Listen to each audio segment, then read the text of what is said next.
우리 가족에게도 참 많은 사연이 있습니다. 그 모든 것은 시댁의 첫 인사를 가기 전 남편의 부탁으로부터 시작이 되었는데요. 남편이 어렵게 말을 꺼냈거든요. 저, 내가 말했었잖아. 나한테 형이랑 형수님이 있었는데 사고 나서 두 분 다 돌아가셨다고. 기억나지? 근데 그게 왜? 그래서 말인데 내일 우리 부모님께 인사 가면 형네 이야기는 절대 꺼내지 않았으면 좋겠어. 부모님이 형 얘기하는 거 엄청 싫어하시거든. 알았어. 자식 먼저 앞세우셨는데 그 심정이 오죽할까? 알겠어. 절대 말 안 꺼낼 테니까 걱정하지 마. 이해해줘서 고마워. 고맙긴 뭘. 근데 말이야, 형님은 결혼을 꽤 일찍 하셨나 봐? 그렇지. 엄청 빨리 했지.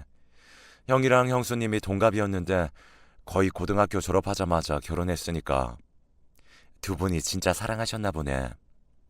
그냥 뭐 형수님한테 이런저런 사연도 있었고 그래서 서둘러서 결혼했어.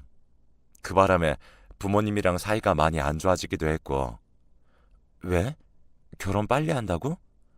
그냥 부모님 입장에서는 좀 그렇잖아. 그래도 장남인데 대학도 안 가고 결혼해서 형이랑 형수님이 공장이나 뭐 그런 곳에서 일했거든. 그랬구나. 부모님 입장에서는 그러실 수도 있었겠다. 그래, 맞아. 내 기억에 부모님이나 형네 부부가 참 많이 다퉜던 기억이 나거든. 그래서 그런지 내가 부모님한테 자기 얘기하니까 엄청 좋아하시더라고. 내 얘기, 무슨 얘기? 무슨 얘기는 무슨 얘기겠어. 자기는 명문대학 나왔고 거기다 부모님도 학교 선생님이었잖아. 우리 부모님이 엄청 좋아하시더라고. 교육자 부모님 밑에서 아주 잘 자랐을 것 같다고. 그런 게 어딨어. 나도 그냥 평범하게 자랐는걸. 누군가 그러더라. 평범하게 사는 게 제일 힘든 거라고. 응? 그게 무슨 말이야? 그러니까 내 말은 그 평범함을 부러워하는 사람도 많다. 그 말인 거지 뭐. 그때 당시 말을 하던 남편의 얼굴에 씁쓸함 같은 것이 스쳐 지나갔던 것 같았지만 저는 그저 대수롭지 않게 생각하며 남편에게 물었어요. 자기야, 내가 다시 한번 확인해보고 싶어서 그런데 자기네 부모님께 확실히 말씀드린 거 맞는 거지? 뭘 말이야? 자기랑 나랑 약속한 거 있잖아. 아, 아기 안 낳고 우리 둘이 살겠다는 거? 응, 그거 말씀드린 거 맞는 거지? 당연하지. 우리 부모님 별로 관심도 없던걸. 난 그게 참 이상하단 말이야. 뭐가 이상해? 별로 관심 없는 게 우리한테는 더 나은 거잖아. 그렇긴 한데 생각해봐. 이제는 자기가 집안의 외동이나 매 한 가지인 거잖아. 그렇지. 형이 그렇게 됐으니 외동이나 마찬가지지. 근데 우리가 결혼하면 아이를 낳지 않겠다고 살겠다고 했잖아. 자기네 부모님께도 분명히 말한 거고. 그런데도 아무 상관이 없다고 하시니까 좀 이상하다는 거야. 그게 뭐가 이상해? 안 이상한데? 대부분의 부모님이라면 그런 큰일까지 겪었는데 남아있는 자식한테 손주 바라는 게 당연한 거 아니겠어? 우리 부모님도 이상하다고 하시더라고. 그게 어떻게 가능하냐고. 글쎄, 그건 나도 잘 모르겠는데. 그냥 내 생각에는 큰일 겪고 나니까 그런 게 다 무슨 소용인가. 뭐 그런 거 같기도 하고 그냥 다 내려놓으신 것 같아. 아무튼 우리 부모님은 우리 둘만 잘 살면 아무 상관없대. 남편이 아무렇지도 않게 말을 했습니다. 그런 남편을 보면 이상하긴 했지만 너무나 담담하게 말하는 남편을 보며 저는 그냥 넘기고 말았어요. 그렇게 다음날 시댁에 인사를 드리러 갔는데요. 시부모님께서 너무나 반갑게 맞아주셨습니다. 거기다 식탁 위에는 맛있는 음식들이 한가득 차려져 있었어요.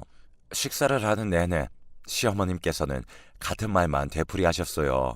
우리는 손주 욕심도 없고 그냥 니들 둘만 잘 살면 되는 거야. 라고 말씀하셨거든요. 시부모님께 직접 그 말을 들으니 더 안심이 되었기에 저도 마음 놓고 식사를 할 수 있었어요. 제가 대답도 잘하고 그래서 그랬는지 시간이 지나면 지날수록 시어머니께서 저를 편하게 생각하시는 듯 했습니다. 내가 우리 아들한테 들어보니 애를 안 낳고 살 거라고 하더구나. 네, 요즘 애들 키우는 게 보통 일이 아니더라고요. 그냥 우리 둘이 살고 싶습니다. 그렇지. 애들 키우는 게 보통 일이 아니긴 하지. 시도 때도 없이 빽빽 울어대지. 거기다 돈은 또 얼마나 들어가는지. 잘 생각했어. 역시 교육자 부모님께 잘 배워서 뭐가 달라도 다르구만. 네? 어, 좋게 봐주셔서 감사합니다. 지금 내가 한 말 진심이야. 사실 말이야. 가만히 보면 꼭 능력도 없는 것들이 대책 없이 애들을 주렁주렁 낳기만 하고 제대로 책임도 못 지지 않니? 그런 거 보면 한심하기 짝이 없다니까. 시어머님이 고개를 절레절레 흔들고 있었는데요. 뭘 또 그렇게까지 뭐라고 그래. 사람마다 또 생각하는 게 다른 거지. 난 능력 없는 것들이 애들 주렁주렁 낳는 거 딱 질색이야. 그게 다 못 배워서 그런 거라고. 엄마, 이제 그만 좀 하지. 사람마다 생각이 다른 건데 뭘 또 그렇게까지 말해. 남편이 시어머님을 노려봤고 시어머니께서 입을 꼭 다무셨어요. 아마도 저는 그때부터 시댁 분위기가 뭔가 좀 특이하다라는 생각을 했던 것 같습니다. 이게 뭐라고 표현하기에는 좀 어렵지만 아무튼 뭔가 좀 이상한 그런 분위기였거든요. 하지만 제 입장에서는 나쁠 게 없었던 것이 너무나 쿨하게 아이를 낳지 않아도 된다고 말씀하셨기에 거기만 꽂힌 채 결혼을 결심하게 되었습니다. 그렇게 우리는 결혼을 했습니다. 결혼하고 한동안은 아무 문제가 없었어요. 특히나 시부모님은 우리를 전혀 상관하지 않았는데요. 전화도 없었고 만나자는 말씀도 없으셨어요. 오히려 우리를 피하는 기분까지 들었다고 해야 할까요? 물론 그런 시부모님 덕분에 저는 오히려 마음이 편했습니다. 그런데 결혼하고 알게 된 사실인데요. 시부모님과 남편의 사이가 상상을 초월할 정도로 안 좋은 듯해 보였어요. 어느 날은 제가 남편에게 조심스레 물었는데요. 자기, 혹시 어머님 아버님하고 사이가 안 좋은 거야? 응? 그건 왜 물어? 아니, 어머님 아버님 얘기할 때마다 자기가 엄청 짜증스럽게 말하는 것 같길래 사실 내가 볼 때는 두 분 예의 바르시고 좋은 분들 같던데 왜 그러는 거야? 남편은 다른 사람들에게는 더없이 착한 사람이었지만 시부모님에게는 놀랍도록 차갑게 말하곤 했으니까요. 당신은 우리 부모님이 좋은 분들 같아 보여? 당연하지. 우리 부모님도 엄청 예의 바르고 좋은 분들이라고 하셨는걸? 그거 다 가식적인 거야. 한마디로 두 얼굴을 가진 거지. 뭐? 두 얼굴? 그게 무슨 말이야? 아니야, 됐어. 당신은 그냥 지금처럼 그렇게만 지내면 돼. 어차피 마주칠 일도 없을 테니. 오히려 모르는 게 약일 수도 있겠네. 그러니까 그게 무슨 말이냐고. 제가 남편에게 다그치듯 물었지만 남편은 입을 꾹 다문 채 대답을 하지 않았어요. 그런 남편이 조금 이상하긴 했지만 저는 그저 부모와 자식 간의 흔한 애증 관계라고 생각하고 말았습니다. 그리고 우리는 다시 평화로운 생활을 하고 있었는데요. 시간이 지나면 지날수록 남편의 이상한 행동은 계속되었습니다. 시댁에는 발걸음조차 하지 않는 남편이었지만 우리 친정에는 자주 가서 식사도 하고 우리 부모님께 정말 잘했어요. 제가 시댁에도 가야 하는 게 아니냐고 몇 번이고 물었지만 그럴 때마다 남편은 얼굴을 잔뜩 찌푸린 채 말도 꺼내지 못하게 했습니다. 남편 몰래 제가 시부모님께 연락을 드려봤지만 두 분도 제 전화를 받지 않았고요. 그렇게 하루하루 뭔가가 이상하다는 생각만 하고 있었는데요.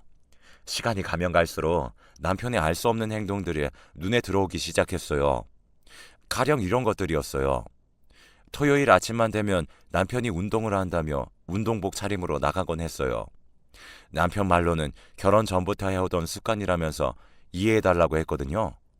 아침 일찍 나가서 오후 2, 3시가 되면 집에 들어왔기에 크게 신경 쓰지 않고 있었어요. 그러던 어느 날 정말 기가 막힌 일이 일어났습니다. 자기는 어릴 때부터 친하게 지냈던 친구 은하가 있었습니다. 워낙 친한 친구였기에 1년에 몇 번씩 부부 동반으로 만나던 그런 친구였습니다. 그런데 그 친구 아버지가 의사신데요. 친구네 아버지는 정말 어렵게 의사가 되었다고 합니다. 그러다 보니 고아원이나 독거노인 분들을 위해 봉사활동 등을 참 많이 하시는 그런 분이세요. 어린 시절 워낙 어렵게 사셨기에 힘들게 사는 사람들을 항상 도와주시고는 하셨거든요. 옆에서 보고 있으면 굉장히 또 놀라울 정도인데요. 여기저기 기부도 참 많이 하시고 저도 많이 존경하는 그런 분이세요. 거기다 은하네 아버지는 봉사활동을 가족들과 함께 다니곤 했는데요. 은하 말에 따르면 아주 어릴 때부터 아버지를 따라 봉사활동을 다녔다고 했거든요. 그렇게 은하네 가족들은 봉사활동 다니는 걸 당연하다고 생각하는 그런 가족들입니다. 은하 말에 따르면 은하와 결혼하는 은하 남편도 봉사활동을 하면서 만났다고 했거든요. 은하네 아버지가 은하 남편을 보자마자 적극적으로 둘을 연결해줬다고 했으니까요. 아무튼 은하네 가족들은 지금도 한 달에 한두 번씩 봉사활동을 다니고 있습니다. 어느 날 은하에게 전화가 걸려왔습니다. 전화를 걸어온 은하는 이런저런 안부 인사로 시간을 끄는 듯 했는데 왠지 모르게 제 눈치를 보는 듯 했습니다. 은하야, 뭔데 그래? 너 지금 나한테 무슨 할 말이 있는 거지? 어, 그게 말이야. 내가 이 말을 해야 하나 말아야 하나 무지 고민했거든. 우리 남편은 그냥 모른 척 해야 하는 거 아니냐고 하는데 내가 너한테 어떻게 그럴 수 있겠어. 그러니까 무슨 일이냐고. 그냥 말해도 돼. 무슨 안 좋은 일이야? 저기 나 사실 저번 주 토요일 날 네 남편 봤어. 우리 남편? 토요일 언제? 토요일 오전이었는데 처음에는 잘못 본 줄 알았거든. 혹시 그날 니네 남편 옷차림이 운동복 차림이지 않았어? 맞아. 우리 남편 토요일 오전에는 운동한다고 대부분 일찍 나가거든. 어디에서 봤어? 혹시 너도 운동하는 거야? 근데 이상하다. 너네 집하고 우리 집하고 거리가 꽤 멀지 않아? 설마 너 여기까지 운동하러 오는 거야? 뭐? 운동? 그러니까 너한테 운동하러 간다고 했다. 그 말인 거지? 그래서 운동복 차림이었구나. 아니, 그럼 네 말은 운동을 하러 간 게 아니라는 거네? 그게 말이야. 나 사실 그날 이상한 걸 봤어. 라며 은하가 기가 막힌 이야기를 꺼내기 시작했어요. 은하의 말을 대략 요약해보면 다음과 같았습니다. 그날은 은하네 아버지가 새로운 보육원으로 장소를 옮겨서 가족들과 함께 봉사활동을 갔다는데요. 봉사활동을 하고 집으로 돌아가려는데 저만치에서 왠지 낯익은 사람이 걸어오더랍니다. 그래도 처음에는 긴가민가해서 멍하게 바라봤다는데요. 자세히 봤더니 우리 남편이더랍니다. 그 순간 은하가 자기도 모르게 쓰고 있던 모자를 꾹 눌러 쓴 채 유심히 지켜봤다는데요. 다행히 남편은 은하를 못 알아봤다고 합니다. 남편이 남자아이와 여자아이 손을 꼭 붙잡은 채 얼굴에 미소가 가득했다고 했습니다. 그런데 아마도 남편이 애들을 보육원 안으로 들여보내고 가려는 모양에 어쩐지 애틋한 표정으로 아이들을 바라보고 있더랍니다. 그런 남편을 보며 여자아이가 눈물을 글썽이며 묻더라네요. 아빠, 다음 주에도 또 올 거지? 다음 주에는 피자 사줘? 라고 하더랍니다. 그 소리를 듣고 은하가 그 자리에 얼어붙어 버렸다는데요. 처음에는 잘못 들었을 거야 하는 생각으로 애써 부인하고 있었다고 하네요. 하지만 그 여자아이가 다시 한번 남편을 향해 큰 목소리로 말했다고 합니다. 아빠, 다음 주에 봐. 잘 가. 라고 말이죠. 한참 동안 말을 하던 은하가 제게 물었어요. 아무리 봐도 네 남편이 확실해. 물론 그날 우리 남편이 같이 안 가서 나 혼자 보긴 했는데 100% 아니 200% 확실해. 진짜 우리 남편 맞았어? 그리고 진짜 아빠라고 말했다고? 그렇다니까. 물론 내가 잘못 본 거였으면 좋겠는데 혹시 모르니까 네가 확인해 봐야 하지 않을까 해서 말이야. 너 지금 정신 하나도 없겠지만 내가 보육원 이름 알려줄게. 라며 은하가 보육원 이름을 알려줬습니다. 은하가 말해주는 보육원 이름을 메모지에 적는데 손이 어찌나 떨리던지 메모지에 적힌 글자가 희미해 보이기까지 했어요. 그날 저녁 남편에게 물어볼까 하다가 문득 은하가 우선 증거가 필요하지 않겠냐며 다음 주에 같이 가자고 했던 생각이 났습니다. 그런 은하의 말에 제가 간신히 알았다고 대답을 하긴 했지만 어찌해야 하나 고민이 될 수밖에 없었어요. 그리고 드디어 토요일이 되었습니다. 자기야, 나 오늘 은하랑 약속이 있어서 지금 좀 나가볼게. 이렇게 일찍? 은하가 급한 일이 생겼다고 해서 말이야. 제가 아무렇지도 않은 듯 말을 하려고 했지만 왠지 모르게 허둥지둥 대고 있었고 남편이 그런 저를 이상하게 바라봤습니다. 잠시 후 아파트 주차장으로 내려갔는데 이미 은하가 와 있었어요. 얼른 타. 지금 이 상황에 네가 운전하는 건 좀 아닌 것 같아서 내가 차 가지고 왔어. 그래, 고마워. 근데 진짜 난 도무지 믿어지지가 않아. 네 말대로라면 우리 남편한테 애들이 있다는 거잖아. 그것도 둘씩이나. 네 남편이 확실했어. 우선은 분명히 애들한테 이번 주에도 온다고 했으니까 가서 지켜보자. 혹시 거기 보육원 사람들한테 물어보진 않았어? 그게 개인정보이기도 하고 그런 거 물어보기가 좀 그렇더라고. 우선 얼른 타. 니네 남편이랑 마주치면 안 되니까. 가면서 얘기하자. 은하의 말에 제가 얼떨결에 차에 올라탔습니다. 그리고 잠시 뒤에 은하가 말하던 보육원에 도착을 했어요. 은하와 제가 숨을 죽인 채 남편을 기다리고 있었는데요. 시간이 얼마나 지났을까요? 얼마 뒤에 정말로 남편의 차가 보육원으로 들어오는 게 아니겠습니까? 순간 숨이 안 쉬어질 정도로 큰 충격을 받았습니다. 지금껏 남편이 저를 속여왔다는 생각에 분노가 치밀어 올랐거든요. 잠깐만 더 기다려봐. 지금 확실한 증거가 필요하거든. 네 남편하고 애들 뒤를 따라가서 다른 소리 못하게 해야 해. 지금은 그냥 봉사활동하러 왔다고 하면 끝인 거잖아. 은하의 말에 제가 겨우 눈물을 삼키며 고개를 끄덕였어요. 남편은 한두 번 와본 것이 아닌 모양이지 모든 것이 자연스러웠는데요. 은하 말대로 곧 두 아이들을 데리고 차에 올라타는 게 보였어요. 은하와 제가 그 뒤를 따랐고요. 잠시 후 남편이 한 피자집으로 들어갔습니다. 멀리서 창문으로 바라보니 아이들과 피자를 시키고는 세상에서 가장 행복하다는 듯이 활짝 웃고 있더라고요. 제가 그런 남편에게 전화를 걸었습니다. 남편이 자리에서 일어나 구석으로 걸어가는 게 보였어요. 당신 지금 어디야? 내가 어디긴 어디야. 운동하러 나왔지. 그래? 운동하러 간다는 사람이 피자 가게에는 왜 있는 거야? 내가 어떻게 받아들여야 하는 거야? 당장 쫓아 들어가고 싶지만 애들 때문에 참고 있는 거니까 똑바로 말해. 뭐? 혹시 당신 지금 이 근처에 있는 거야? 그건 알 거 없고 당신이야말로 결혼 전에 아이라도 있었던 거야? 그 애들이 당신 보고 아빠라고 불렀다던데? 저 그게 말이야. 내가 집에 가서 다 설명을 할게. 진짜 그런 거 아니야. 왜? 평소에 봉사활동하면서 친해진 애들이라고 하려고? 아니야, 그런 거 진짜 믿어줘. 결혼 전에 말했어야 하는데 다 내 잘못이야.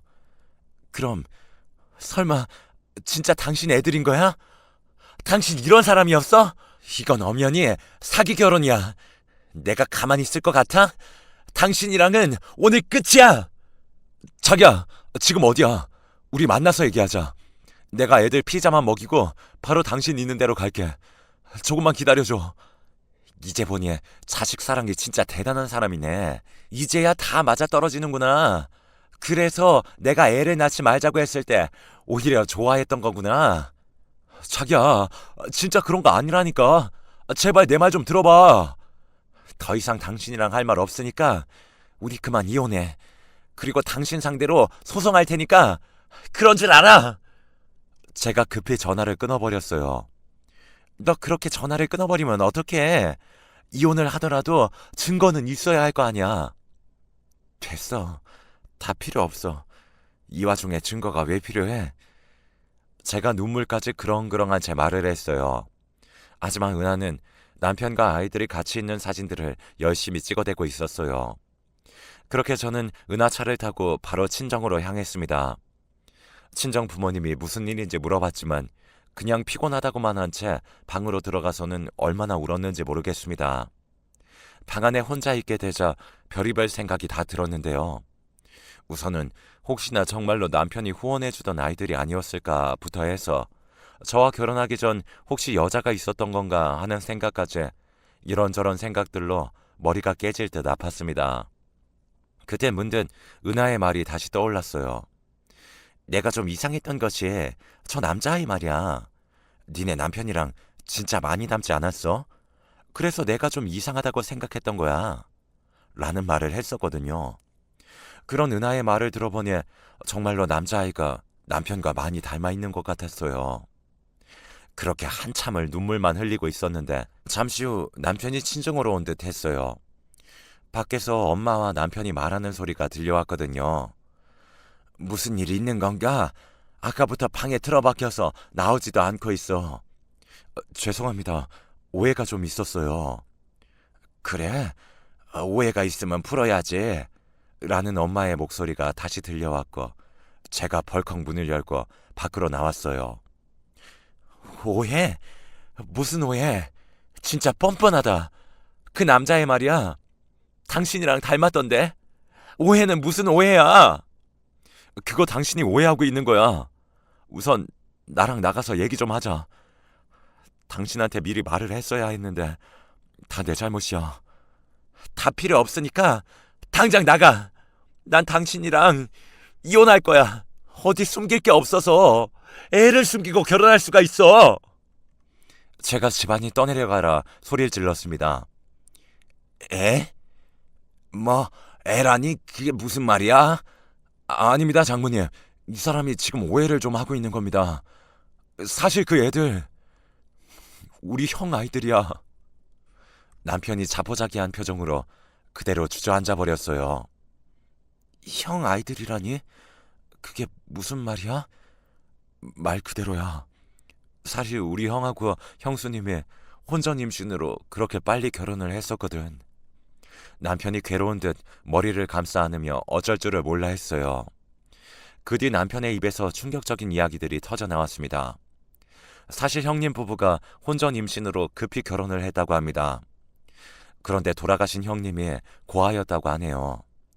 그래서 시부모님이 끝까지 결혼을 반대했던 모양이었어요. 하지만 아주버님이 가족들의 반대를 끝까지 회피하고 형님과 결혼을 했고 말이죠. 그때 아주버님과 형님은 아들과 딸을 낳았고 나름 잘 살고 있었다는데요. 어느 날 시아버님 휴대폰으로 전화가 한 통 걸려왔다고 하네요. 아주버님과 형님이 교통사고가 나서 세상을 떠났다고 말이죠. 그렇게 하루아침에 조카들은 부모를 잃은 고아가 됐다는데요. 문제는 시부모님이 절대로 조카들을 키울 생각이 없다고 하셨답니다.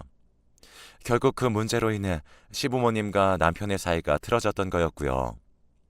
남편은 그래도 조카인데 우리가 키워야 하는 게 맞다고 했지만 형님을 워낙 싫어했던 시부모님은 손주들을 보고 싶어 하지도 않았답니다. 이래서 사람 팔자가 중요한 거야.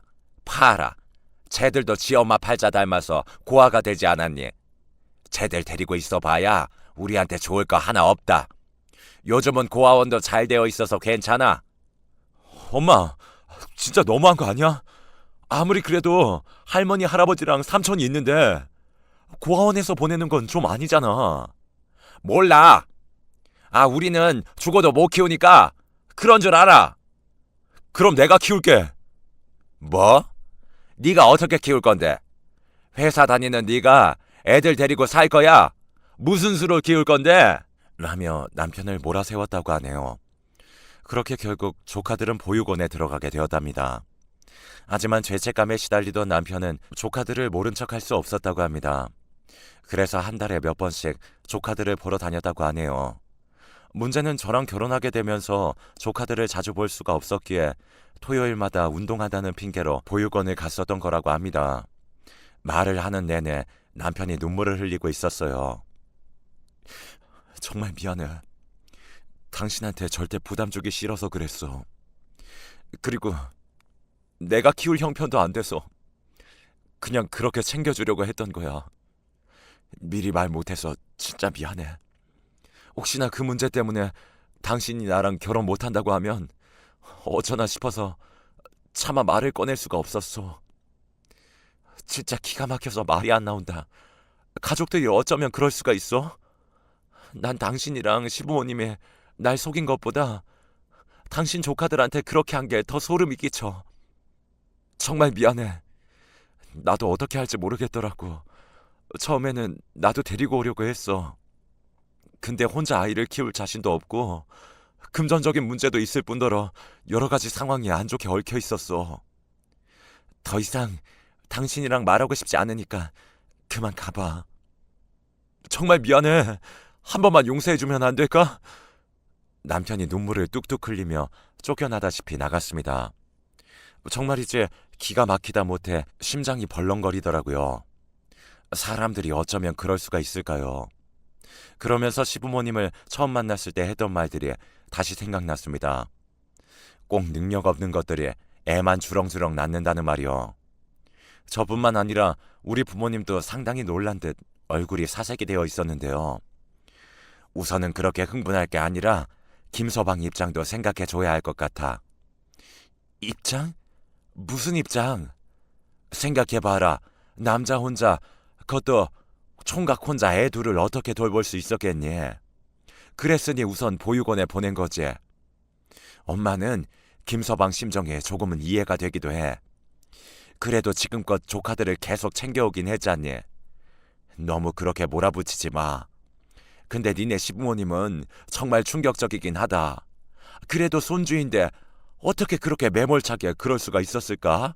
그치 엄마 아빠. 나 지금 소름 끼친다니까. 그러게 말이야. 가만히 보면 사람이 제일 무서운 거야. 아무튼 넌 김서방 너무 나무라지 말고 대화로 잘 해결해. 근데 말이야. 엄마는 그 조카들이 너무 안쓰럽네. 하루아침에 부모 잃은 것도 딱할 판국에 할머니 할아버지까지 모른 척 한 거잖니. 그동안 애들 가르치면서 그런 아이들이 많이 있었잖아. 이게 참 안타까운 게 그런 아이들은 조금만 보듬어주고 관심을 가져주면 마치 선생님들이 세상의 전부인 양 따르곤 했거든. 그래서 맨날 우리 집에는 애들이 북적북적 했잖아. 엄마가 데리고 와서 밥도 해주고 옷도 사주고 그랬으니까. 그래 맞아. 솔직히 내가 해줄 수 있는 게 그거밖에 없었으니까. 그래서 그런지 엄마는 김서방 마음이 조금 이해가 되기도 해. 엄마가 안타깝다는 듯 긴 한숨을 내쉬었어요. 그런 엄마의 말에 제 마음도 조금씩 안정을 찾아가고 있었는데요. 우리 엄마 아빠는 제가 봐도 참 훌륭한 선생님이었으니까요. 저는 그런 부모님을 항상 자랑스럽게 생각하고 있었습니다. 그렇기에 시부모님 행동을 도무지 이해할 수 없었어요. 다음날 저는 남편과 이런저런 이야기를 나눴습니다. 남편이 다시는 조카들을 만나러 가지 않겠다며 무릎까지 꿇고 빌어댔지만 제 마음은 불편하기 짝이 없었습니다. 그렇게 시간은 계속 흘러갔고 저는 친정에서 지내고 있었어요. 어찌해야 하나 고민이 되었거든요. 그러던 어느 날 부모님이 저를 조용히 불러앉히고는 말씀하셨어요. 엄마는 사람 운명이라는 걸 믿는다. 네가 절대 애를 안 낳겠다고 했었잖니. 근데 네 사주에는 항상 애가 있다고 했었거든. 그게 무슨 말이야? 그러니까 엄마는 말이야. 네가 그 조카들을 거두는 게 어떨까 싶어.